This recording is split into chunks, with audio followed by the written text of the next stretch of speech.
All right, let's break down the Total Fishing Manual. This book isn't theory heavy. It's not philosophical. It's basically a collection of hundreds of practical tips, the kind you wish someone told you earlier.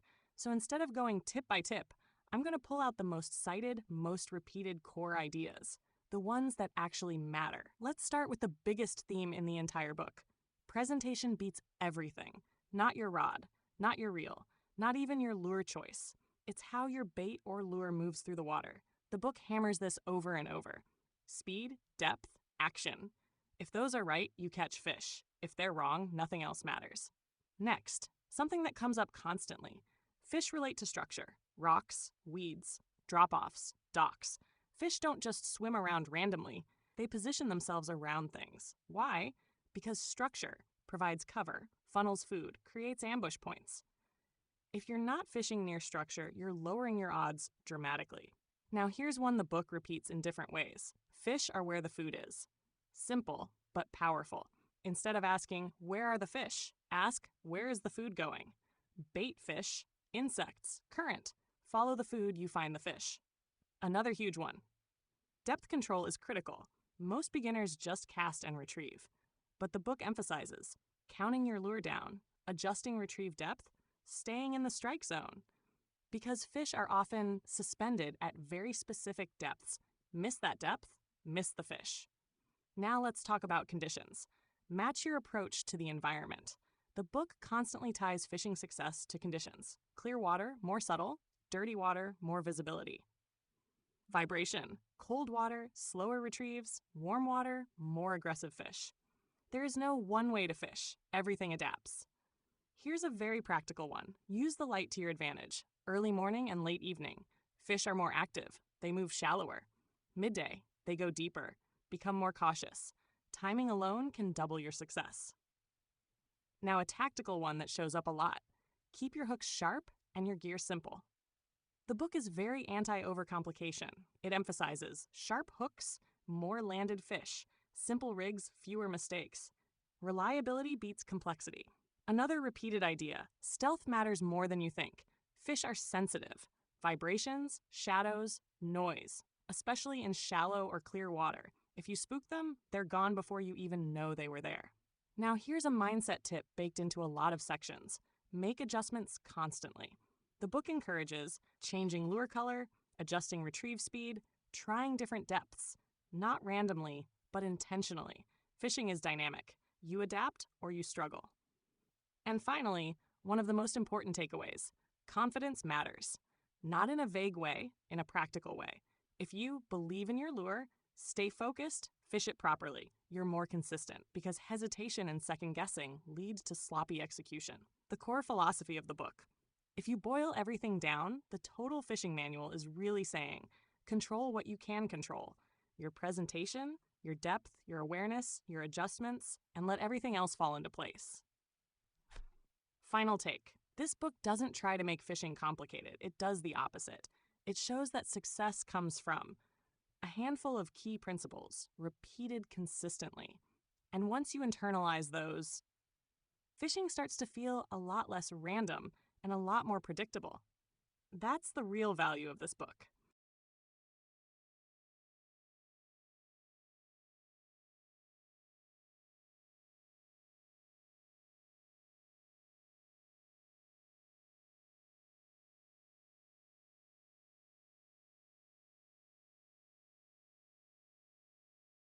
Podcast transcript.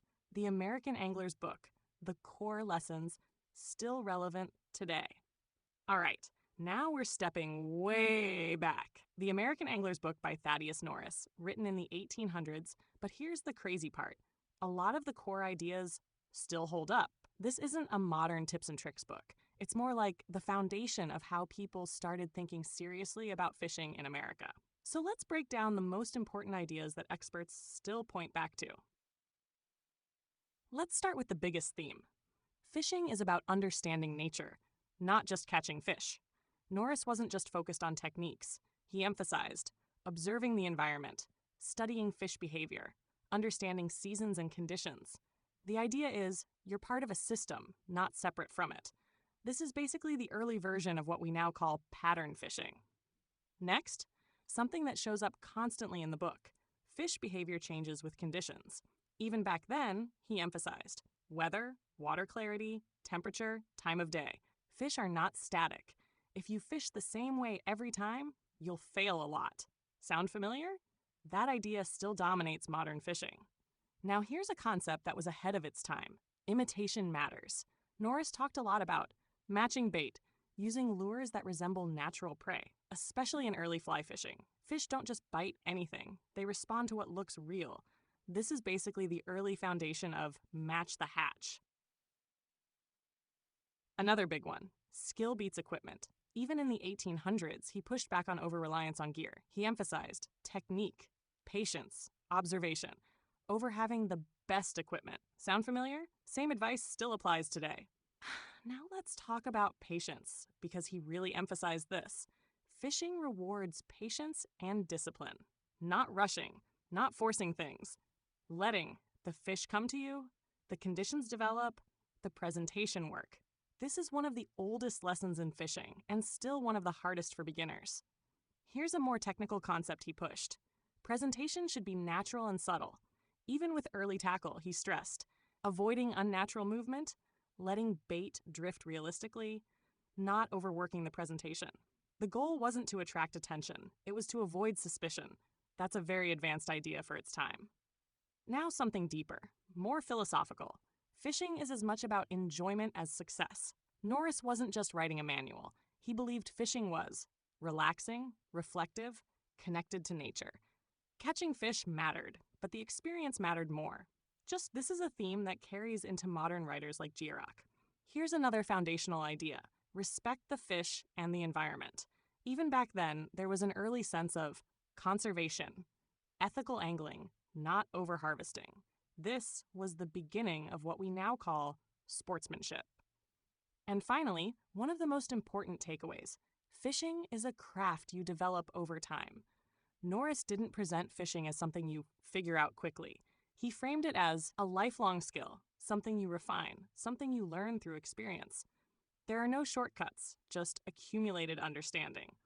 The core philosophy of the book. If you boil it all down, Norris is really saying, learn the system, not just the technique. Observe nature. Adapt to conditions. Present naturally. Be patient. And over time, you become effective. Final take. What's wild is that this book is nearly 200 years old. And yet most modern, advanced fishing advice is just a refinement of these same ideas. Because the fundamentals haven't changed. Fish still behave the same way. Nature still works the same way. And the anglers who understand that are the ones who consistently catch fish. That's the legacy of the American Angler's Book.